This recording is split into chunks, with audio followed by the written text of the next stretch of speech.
Hey Camping Nation, it's Andy. Today we're going off topic again. I know it happens, but this relates closely. So, you remember when we got that golf cart and trailer? Well, that means El Presidente is going to be driving a tow rig now. We just bought this not too long ago, a couple months. 2024 Honda Odyssey, but it has no hitch.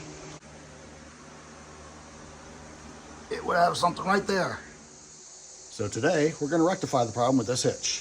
I think it was like $210. Maybe it was less. Kurt brand. They have two different styles. They've got one that's mostly hidden and one that looks like there's a railroad rail bolted to the bottom of the van. It sticks out, looks like it sticks down. It's ugly. They're the same price. So I'm gonna have to cut the bumper up a little bit on this one. I've already done one of these on an earlier generation van. She had a 2012 Odyssey. That was her first van.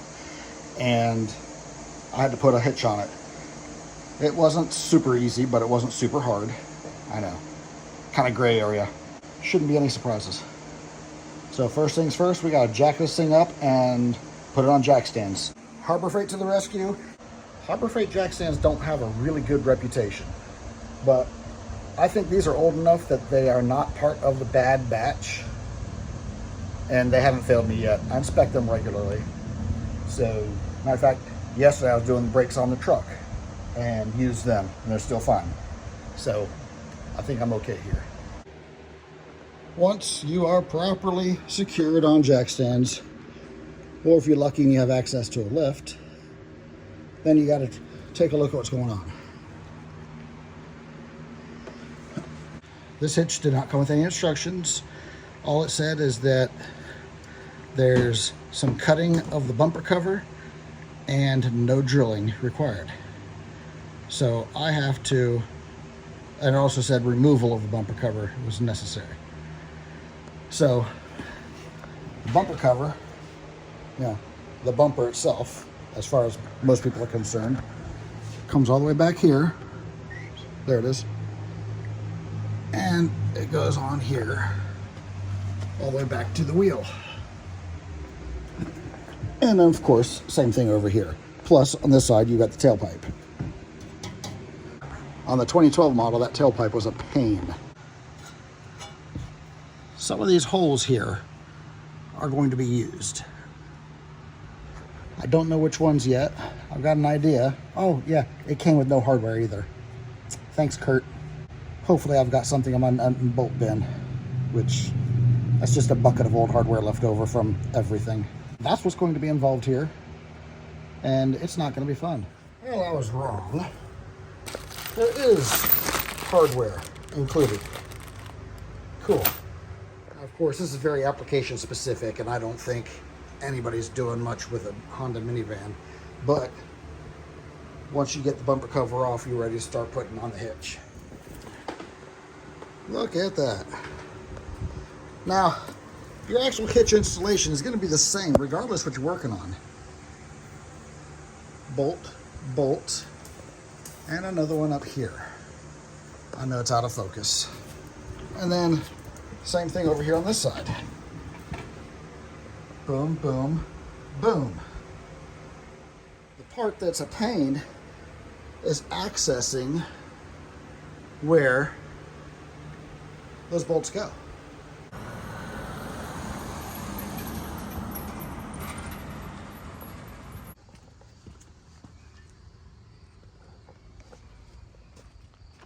That's gonna be it for this time.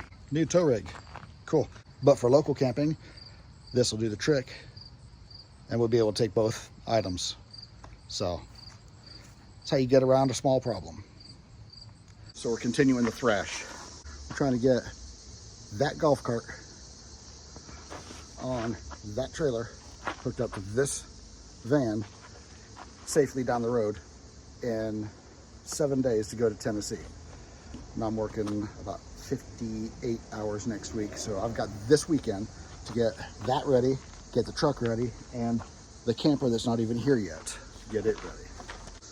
I already got the tail lights on there. I gotta do the tail light controller. That's the kit that we're using. I got it from eTrailer. They're not paying me, unless they want to, guys. They're not paying me, just I like their products, I like their price, I like their shipping. Let's get on it. This is another one of those things where even though the instructions is nothing but another man's opinion, we're going to go ahead and look at the other man's opinion. It's supposed to be plug and play, but there's extra stuff here, so I don't think it's going to be 100% plug and play.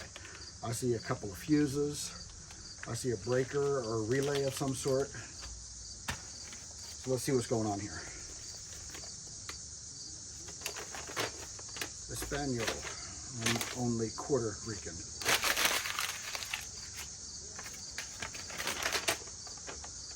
Francis, English. I don't have my glasses.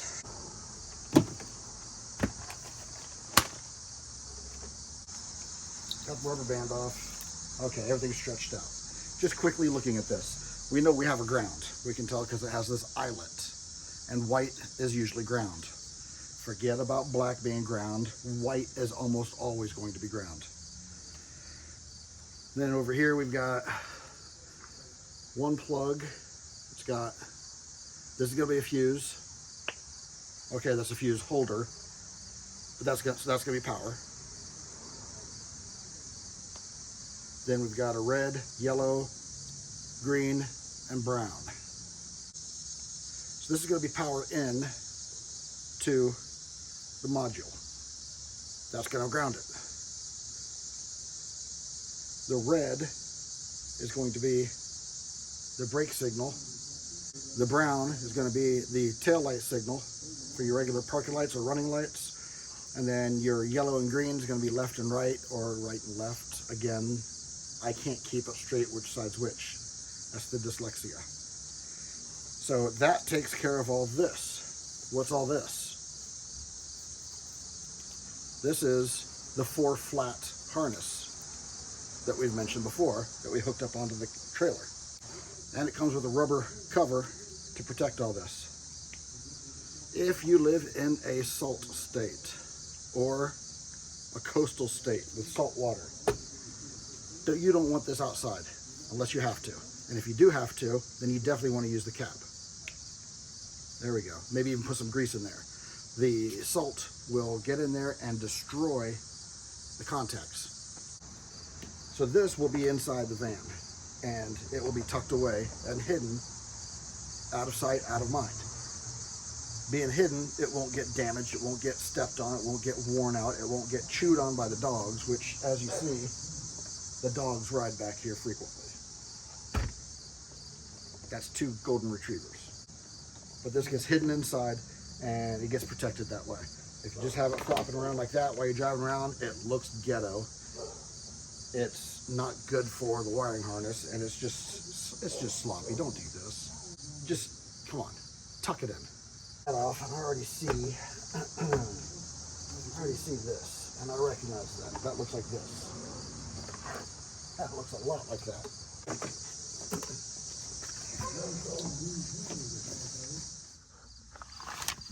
Okay, like I said, that just plugs right in. This metal framing right here and over here, all that is suitable ground. Now right in here, down there, hold on, there, towards the bottom, there's the parking sensor ECU. Up on top, see that metal piece right there? That's gonna be a perfect place to sticky tape this to.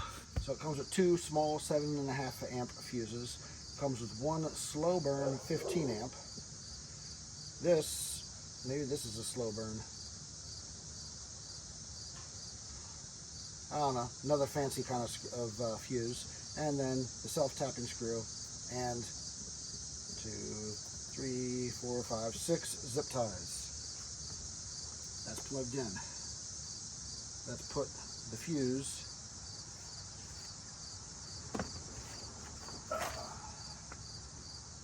that 15 amp is going to go in here. I didn't see that in the instructions yet, I just know it. All right, that's charged.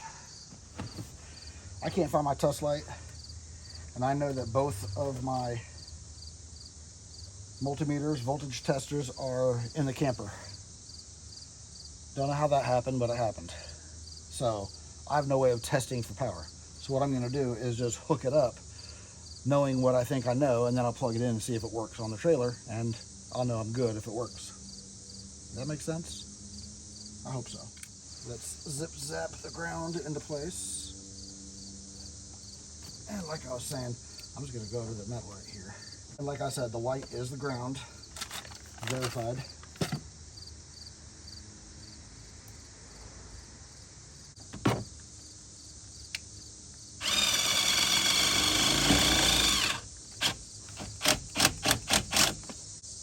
Golden. Double-sided sticky tape.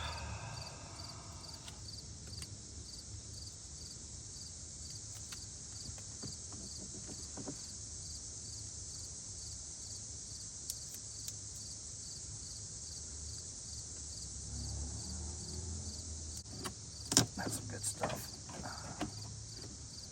All right, hold that.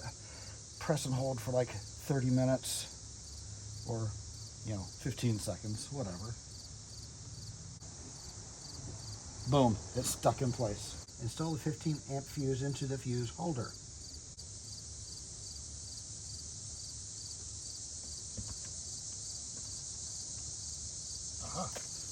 Okay, I was reading this wrong. I was reading it like this, and it's supposed to go like this. So this says to put the, where'd it go? 30 amp slow blow fuse in position 12. Right there's 12. There's the top one on underneath the two small amps, the small fuses, and this is the slow blow. So this is going to go in right here.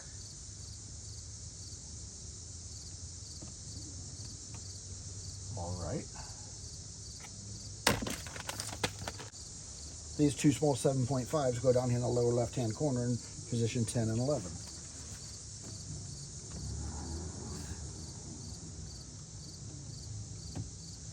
There's one of them. And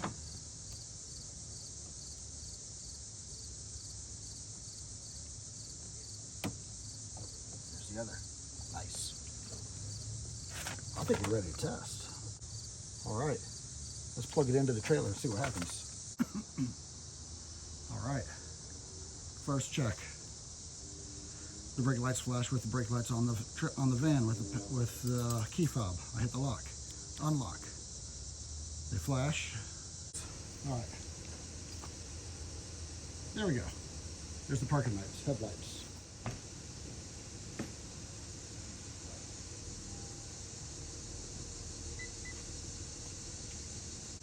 Sweet.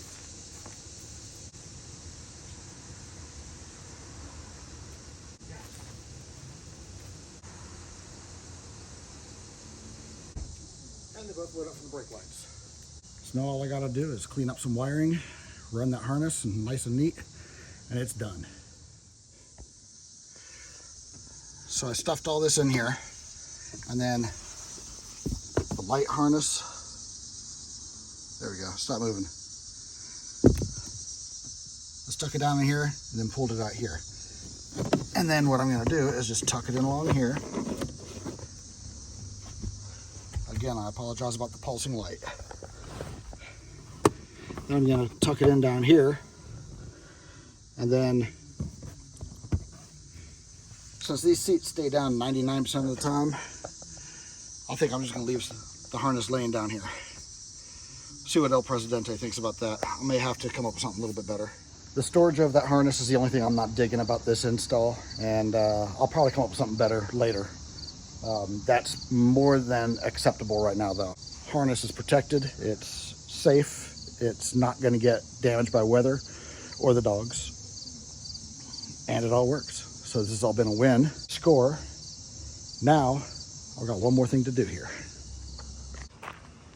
So I disconnected it and put it up in that 5-gallon drum, 5-gallon can, keg, bucket, whatever. And it's sitting pretty level. It might be just a tick high up front.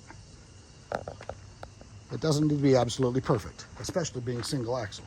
If it was double axle or triple axle, then it would have to be as level as possible, because if it's leaning forward, then that front axle is going to get a lot more weight and the rear axle is going to get no weight. You start bending axles, wearing out tires, damaging bearings, all of that. But with a single axle, it just kind of pivots. It doesn't matter as much. You can see quite an elevation difference. Now, like I said, this doesn't need to be perfect. Just good enough is good enough. So what I'm going to do, I'm going to take this out, take the ball off, flip it upside down, put the ball on, and see how close that gets it. Yeah, I know, it's getting darker. All right, here we go. Yeah, the nut's not on there yet. This is in mock-up stage. Flipped it upside down, and it's level. I think I'm going to paint that before I put that ball on there. That looks terrible.